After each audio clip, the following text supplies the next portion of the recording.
Well, I'm sorry. To kind of, break that down a little bit, I'm going to ask you if I have it right. That you're saying that instead of using the word corrupt, we should be a little bit more specific about that specific circumstance that we're talking about, and in which way we think it was wrong, instead of using a blanket term, so that we can all understand some of the specifics of what we're experiencing. Right. Say, for example, if you say the political system is corrupt, well, I won't quite say that. I think the problem is more something that you alluded to, that probably is a different subject. You understand how this country was built, who put it together. You got to understand some of the capitalistic issues at play. You got to understand racism. You got to understand a whole lot of things to say. So when you say corrupt, ideally the whole system is corrupt. But we have to live within it. So once you realize these are the rules we have to play with, right? You play the game. You play the game within the rules, right? So it's hard for me to call a politician corrupt or a police officer corrupt unless they have been adjudicated corrupt. You know, I don't. You know, I just take this term so serious. I really do. Don't mean that the system is not broken, and I'm hoping you all will help to fix it. But, you know, corruption is just, when I hear the word corruption, it scares the heck out of me. I'm in the political arena, you know. And you know they put us on the front page. You know what happened to Spence Jones. You know she went through all those charges and they didn't have no basis for it. And then you got people out there who were saying Commissioner Spence Jones is corrupt. They had no idea that the charges were baseless, right? That apparently somebody in this political system viewed her as a threat. She loved black people too much. She fight too hard, right? For whatever reason, she pushed some buttons that they felt she wasn't qualified to push. And so therefore they brought charges against her, which she was eventually vindicated, right? But I'm guaranteeing you, prior to them dropping those charges or clearing those charges, some people felt she was corrupt. So as a result of just that process, we don't use the term loosely. I'm going to put a piece of gold in your pocket today, Mr. Johnson. I want it now. You know, my personal observation of Michelle Spence Jones, I would just say, I live on 45th Street in Northwest 7th Avenue. We all know that the businesses on 7th Avenue are dilapidated. The buildings are. They are dilapidated buildings. And Michelle Spence Jones opened up I call it a speakeasy club, but it's a club. She has a library in there. And upstairs, there's a spot. There was a spot. And on weekend nights, they had live bands. Some of the children in my neighborhood would go up to the club, Speakeasy, and perform on the open mic night. And we very much enjoyed that business being there on that corner, which is, I think, 48th Street and Northwest 7th Avenue.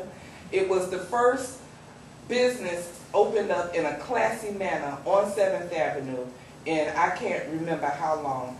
Then the second thing I really remember and that I really love her for is we had the shy lights and the impressions on Charles Hadley Park. Y'all know about that.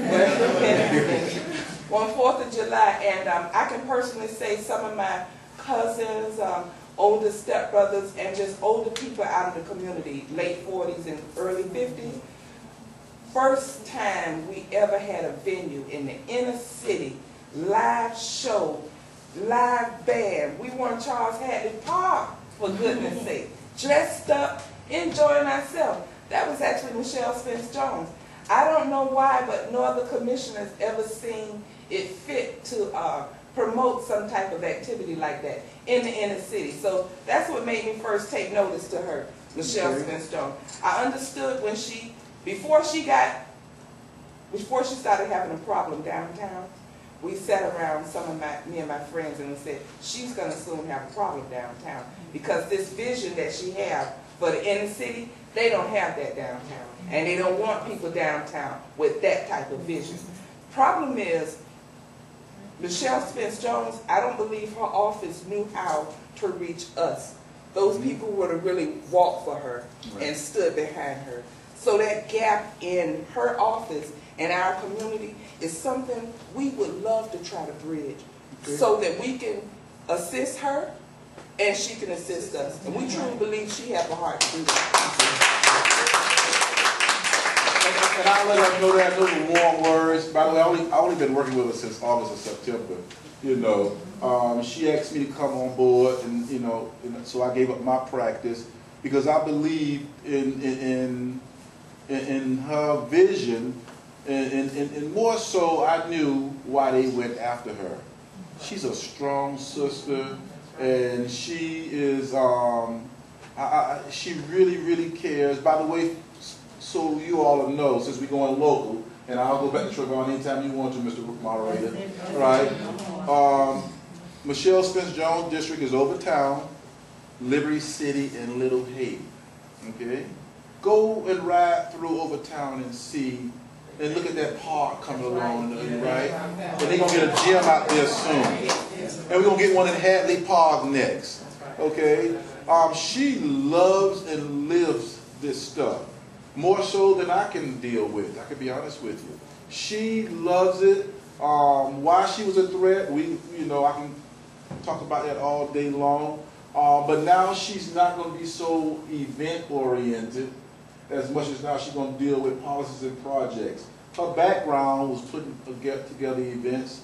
When she and I met, I was the chief of staff of another commissioner, and Michelle Spence-Jones, working for the mayor. So her expertise is she worked for Isaac Hayes. So that was her background and expertise. You know, now it's a different environment. Governments don't have money. People don't want to pay taxes. Nobody want to reach down and help the poor anymore. It's a different time now. It is very challenging. You know, folks, it's very challenging. Governments are going out of business. But Michelle Spence-Jones still has that energy, still finding money from somewhere. She worked people. She worked them. They don't like her. If a development comes before us, let it be the mall and the stadium, I'm going to tell you something, how she get on the wrong side of other folks. If you're going to put up something like the Marlin Stadium, she was coming in and saying, hey, I want certain jobs from Miami, I want certain jobs from the black community, and I want certain monies to go here and there. And people don't like that. They're not used to people looking like us dictating how they spend their money. And she came back the second time around with that same mess. But this time she brought me in. So we do try to reach out to the community a lot more, and we welcome venues like this. And maybe next time when you come up with a different forum, I'll have the commission, I'll bring the whole staff here. Because I'll tell them how much fun I had and how much I enjoyed it. You know? Thank you. I have a question too. Okay. So why is it that... Introduction. Hi, my name is Elsie. I'm a professor of car tax. Okay. I would like to know why is it that out of every official, city official, whatever, you're the only one who showed up to this event? Well, I don't think any other city officials were here on there. Or whatever. Well, I see DEA, I don't know where they might be busy. You know, I don't know. I can't speak for others, but I do know that Commissioner Spence-Jones was supposed to be here, right? But I look to do things like this. You can't tell I'm having a ball. You know, but you got to invite them, though. You got county officials. You know, listen to me now, right? You got people running for elections coming up. And if they're running for elections, they will pick up their phone now. You invite them, they'll come in here, they'll bring drinks. You know, it's election time, folks. You got Obama coming up. You got elections with the state attorney's office coming up. Captain Arundel will be challenged by a black lawyer this time around. You got Commissioner Audrey Edmondson up. You know, and by the way, you got some good county officials. You got Monestein, you know, I think one of the first Haitian Americans to sit in a seat like that. You know,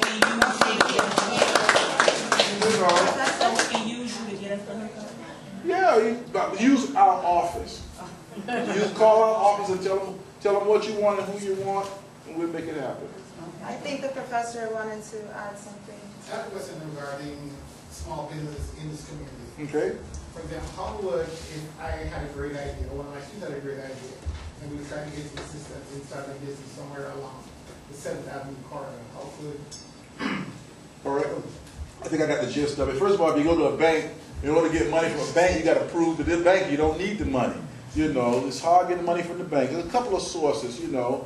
The city of Miami have like a small business program under a group called NANA, right? Leroy Jones runs that. But those are small dollars for the most part. The county has certain, and by the way, the city of Miami is small. The way I describe the city of Miami versus Miami-Dade County, we're like Bud Light and they're Bud. So they have a lot bigger budget than the city of Miami. So there are a lot of resources on the county level as well. Bayside, you know about Bayside, right? There's a foundation called Bayside Foundation. And what Bayside Foundation would be my first choice. Bayside, when it was built, I don't know if Arthur Teal cut this deal or whoever cut this deal, but certain proceeds from Bayside goes into an account and is managed by Bayside Foundation. And this money is solely for small businesses or startup businesses, particularly minorities. Okay? Bayside Foundation would be a great source for a small business person who wants to start a business anywhere in Miami, not just on 7th Avenue. Okay, thank you. And also you got the Small Business Association on the federal level. You know, so there are resources out there. Now how you get them to give you some money, you got to let me know that. I just want to ask one more question. Okay. Okay, my question goes back to what you were saying, just, you know, move along. When Not about corruption again, is it? No, it's not about It's about our children, our youth. Okay. That, not just implementing programs, but if we do implement the programs and we get them generated, would you all, as commissioners or whoever, back us up and direct us into the right direction of, you know, how to go by it? Sure, and by the way, there are a lot of programs out there. And some of these programs duplicate, in my opinion, duplicate each other, right? When you talk about the kids,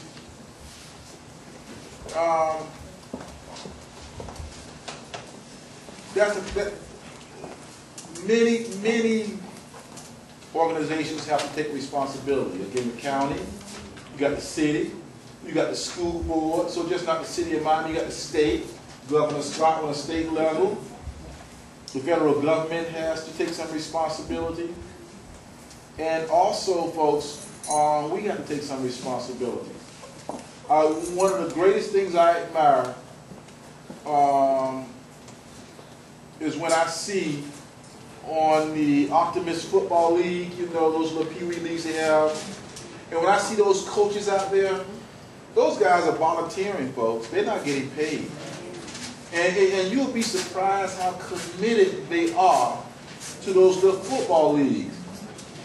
If we can take that same energy, that same commitment for a dance group, for a poetry group, even for a reading group.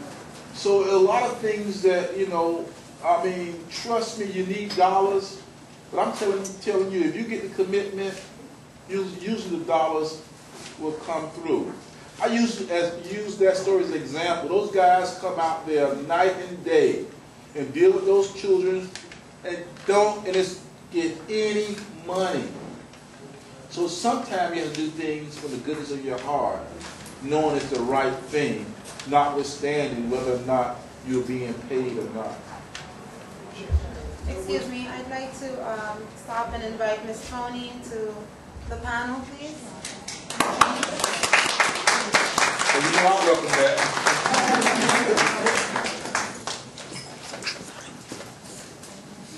Yeah, no. Please don't bend down. Appreciate it. You want to sit next to me? Certainly. How you doing there? Thank you, and if there's anything you'd like to add to questions that you've heard and you want to comment on, please feel free. We're all ears. Oh, that's a lot of pressure. Well, first of all, I'd like to thank the good Commissioner Spence for sending her chief of staff to participate in this event, and I hope that we'll take him up on his offer to come back again. I'd like to applaud Mr. Daly's class for your initiating this type of a discussion. I'd like to thank and applaud your classmates for her activism and for her opinions and not being afraid to step out front on the issues. I encourage all of you to do likewise. This is the environment that we live in right now. Everybody can be a journalist. Everybody can be in business because there are more tools out there at your disposal than ever before.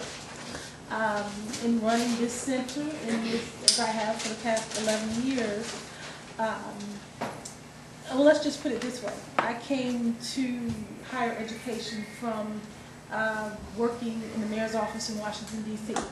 And if you understand about Washington, D.C., it's really the center of the free world. And the advocates have advocates in D.C.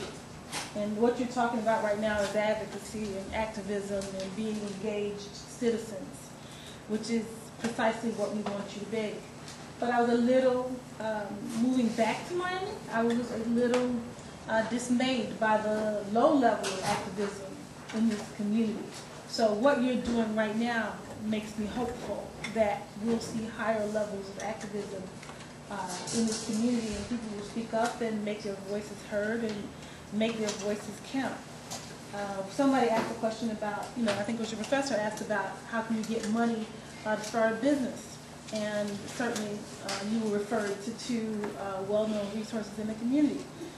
But the thing that I want you to be absolutely clear about is that money to start a business is going to come from your own pocket. There is no such thing as a grant to start a business. Okay?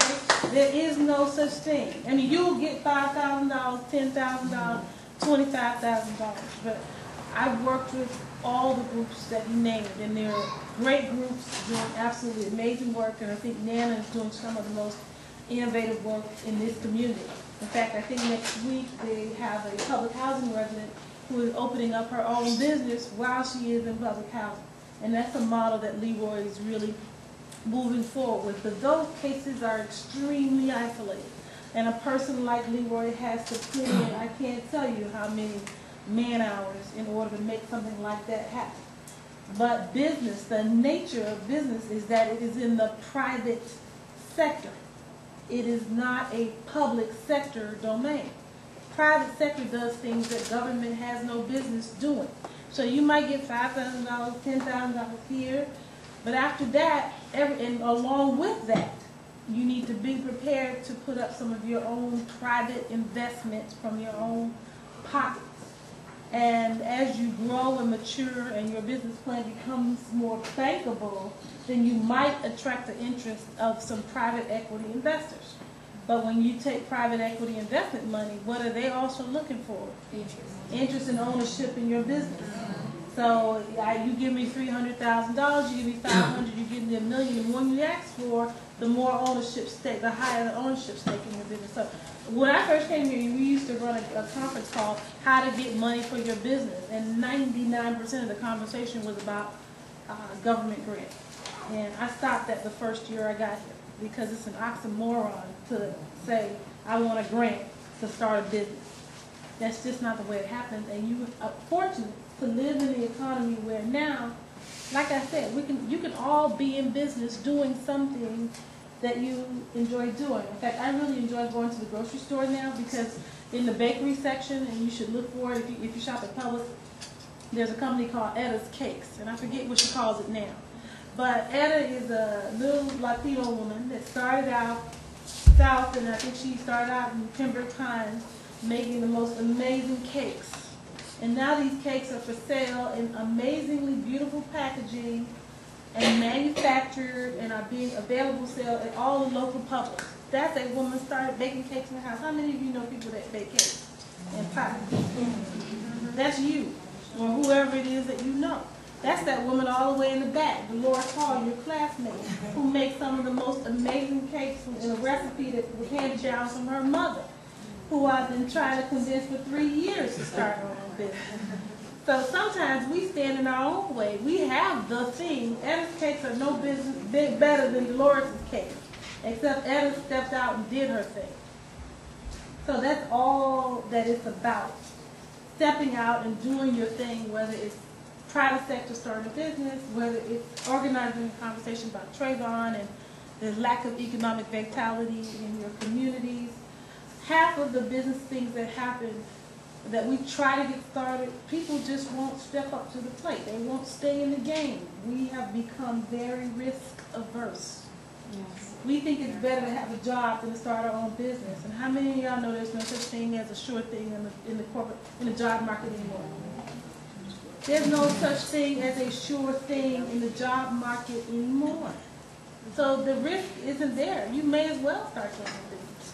Yes, ma'am. But there's still a high risk in starting your own business. Absolutely. What if your business doesn't succeed? Then you're stuck. What if you get laid off? What if you get fired? What if you never get a raise? What if you're working in a low-wage, low-skilled job with no benefits?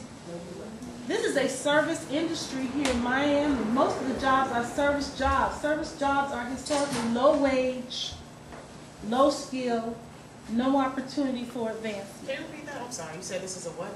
Service-based industry. We are very hotel, tourism, very service-based industry. Not like in some communities like Silicon Valley in Northern California. Apple, Google, Yahoo, every tech industry, tech business in the country is in Silicon Valley. You tap, how many of you studying science, technology, engineering, and math? Any STEM majors in the room? Well, if you were, you go to Northern California, you're going to have a job. Here in Miami, the major industry is hotel and tourism. We have not diversified our industry in decades. We're trying now to build a technology base. Politicians and government officials are trying to diversify our industry, but it's like trying to turn around the Titanic. It takes a while. Thank you. Thank you. Sister Johnson. Just to add a little bit to what Ms. Toomey said, and because we have Mrs. Spence Jones' office and the panel, I have operated 2 businesses on the 7th Avenue corridor. And one thing that really amazed me was the building code. Code enforcement is lax.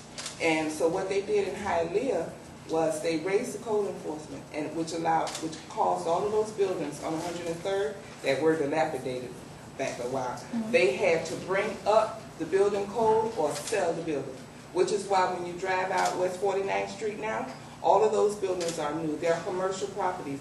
They are built for commercial purposes, meaning they have a parking lot. Oh my God. And these are things that you as an entrepreneur wanting to open a business, you look for a building that you don't have to go into and just pour $40,000 just to get it open, which is what the entrepreneurs are experiencing in Liberty City. Our buildings are not up to code to successfully open and run businesses here. And these are some of the things that we would like to, address the commission about, because those are some very important issues. And the building code in Miami is grievous. If you just try to do business in any of these buildings, you wonder how can they be standing with the roof leaking, with the walls are rotted out because the roof been leaking 12 years and they're allowed to rent those buildings out. So a lot of the entrepreneurs they are frustrated because they don't see anywhere to go. Let me respond real fast to your question and the point you made. You'd be surprised how many successful business people had failed 2 or 3 times before they became successful. So, you know, it's very rare they come right out the block and hit a home run. So they, you know, so you still go for it. As far as 7th Avenue, I do know that, you know, access and bringing people to the area fosters business development. I would love to petition the state of Florida to open up an exit at 54th Street. You know, because the area is almost contained. One of the things that we're trying to do, Spence Jones' office is trying to do in Overtown, is we're trying to, first of all, deal with the safety issues, bring small business people in, and bring other activities so we can bring people with money into the area. You know, we're trying to get the foot traffic in and making the area attractive to attract that type of foot traffic, which in return you get the numbers to support the businesses. And we like to do the same thing on 7th Avenue. I recall early in her term in office, Commissioner Spence Jones made several trips. The other critical issue besides code enforcement and lack of access from the major highway, the major issues with most of the property in this area that's not owned by Rasul or that's not owned by this other gentleman is that absentee landlords. You know, the landlords are not present in the building. They probably don't live in the area. They probably don't live in the state. And so for them, this is some kind of a tax write-off at some point, and they have absolutely no investment. There was a window of hope a few years ago when the eminent domain laws were such that for just a brief minute, cities and counties, municipalities could declare eminent domain for economic development purposes, but that door was closed like as fast as I've ever seen any door closed. So you have this, and I know at one point we were trying to get some work at the old Carver Theater. Because if you notice in other communities that are revitalizing, it typically starts with the theater. If you look at Southwest 8th Street, Tower Theater, the college runs that facility on $1 a year lease or something like that from the city and has for decades. And was at one point very interested in doing something very similar at Tower Theater. Absentee landlord. Would not negotiate, not interested in improving, has no incentive to improve the building. And I recall the commissioner paying a visit to the person, that's what I understood, in California, trying to impress upon them the need to sell the building or lease it to us and take out a loan to improve the building. You know, absentee RPR properties or what RJR properties that manages a lot of the properties in this community really is a major issue, because if you don't have site control, which the city does not have in many of these properties, you can't do anything with it. Would it bring up one more thing? And for your question, right? Right there on 62nd and 7th Avenue, there are a lot of plans for that area. You know, Miami-Dade is getting ready to spend millions of dollars on that corner, right? You got the shopping center right here that was developed by African Americans, right? They're struggling. They're in trouble. And so, you know, we have to support our businesses as well. You know, Otis Pitts developed that. It's right across the street here, right? I was in office, and City of Miami supported that operation, $6 to $10 million. And I guess for the most part, it has been a success story. But behind the scenes, they're struggling. It's an eyesore. 62nd and 7th. No, I mean the the new development now. I'm talking about the Peninsula development. Is relatively new. It's been there for what, about the past 3 years? 3 years. Brand new. You used to have, you know, the wing shop. You know, those little strip stores there. That's a success story on paper. Behind the scenes, they're not generating the numbers. They still have empty spaces in our community. And people who look like us run that operation.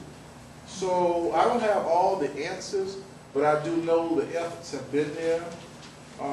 We have to get involved and know what's going on, what plans they have for your community.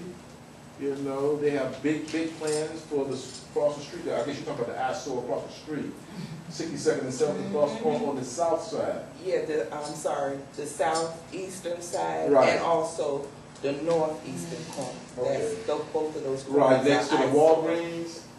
No, I'm sorry, right here on the corner She's talking about where where the liquor store is and the liquor empty store, shop that used to be yeah, right. the tailor stop, That's- you know, right there, the part, everything that Otis did not develop, that Right. area, the nexus And maybe that's of the corner. the Yeah. point you were trying to make, when absentee people came in and just said, hey, listen, I'm not gonna work with the concept.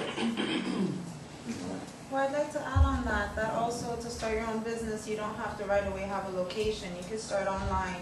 We do a lot of things that you just, you know, you have a phone number, you have a business card, whether you bake, whether you cook, you're a nanny, or, you know, you sew, or whatever you are. You can start online, and it doesn't cost you as much as a business card and your efforts and your dream. And starting small and growing. You don't have to have the rent and the insurance and the square footage. If you have that dream and it's strong in you, then you go for it. And it helps to enjoy what you're doing. Yeah, and definitely support the people that are around you. If you're having a birthday party and you know someone that bakes cakes, don't go to the Publix. Go to the person that you know. Support each other and raise each other as a society. And there is an e-commerce class here that I found very insightful and very helpful, showing about how to form and operate these businesses online. It's a very good class, e-commerce. Yes, Professor? I had a quick question, because Ms. Tony used the term eminent domain, I wasn't sure what it actually meant. Eminent domain is the power of the government or the municipality, local, state, or federal to declare that there's a higher and better usage of a land or a piece of property, and they're able to take it out of private ownership and take it and compensate the private owner at a fair market value, and they take the land for a public use. Yeah, they buy your house. It's like if they wanted to build a highway and your house happened to be standing in the middle of the highway, then they buy your house out. It's what happened to a lot of property in Overtown. 995 was constructed. It's used, you know, governments are not eager to use eminent domain, but for a window of time in the last decade, they did have the ability to use it for economic development purposes, because there's a lot of urban blight, you know, abandoned buildings, ugly buildings that are unsafe and unhealthy, and that squatters come in. You know, you invest in your house. I mean, one of my favorite drives used to be driving down Northwest 10th Avenue from 62nd to 36th Street and beyond, because the maintenance of the homes, it was just a lovely drive. You would think you were in Coral Gables. But those people invest in their homes, and then right next to you is a blighted building. But right around the corner is a blighted building. And so there really aren't a lot of tools that the government has at its disposal to deal with this whole issue of urban blight. So that's what eminent domain is. Thank you. Do we have any questions over here? Yes, please. Yes, sir. My last question, I wrote it down because you talked on it earlier, and it was talking about the police, how they screen them and how they pick them out. Right. That they're doing that, are they going back through trying to fix that, where they won't have people carrying a badge and a gun then so trigger happy to want to use it real quick, or either they don't have problems with the loved one home, the spouse, or the children's, and then they come out into the street, Right. and the first thing they see that's moving in their sight, they shoot.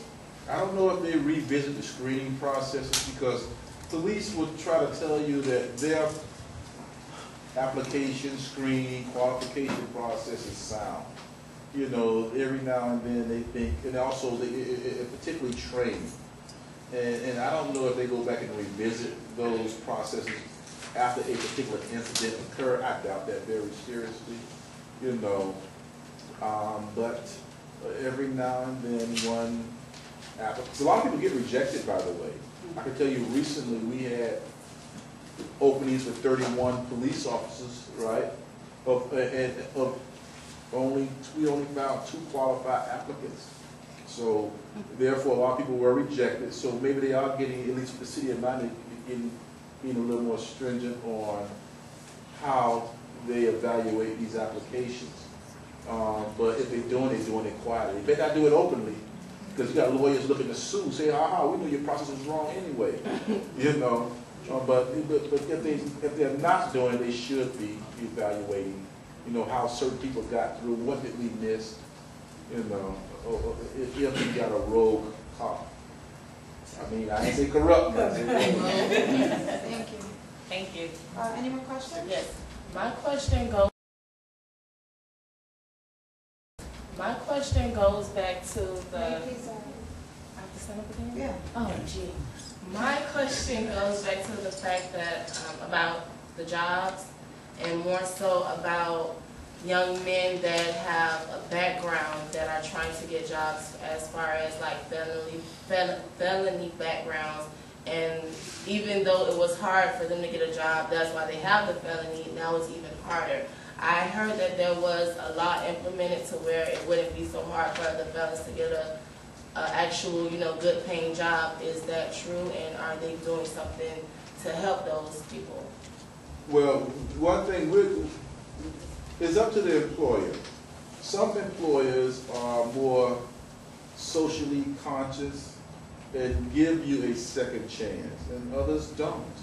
You know, we can't make people do it. What we try to do is we try, when we have a major project, that they be a little lenient. What we'll do is we'll put some offenders or people who have a criminal record into like a program, and then ask that these contractors hire a certain amount of people for these programs. So there are things that the city can do on projects that we fund.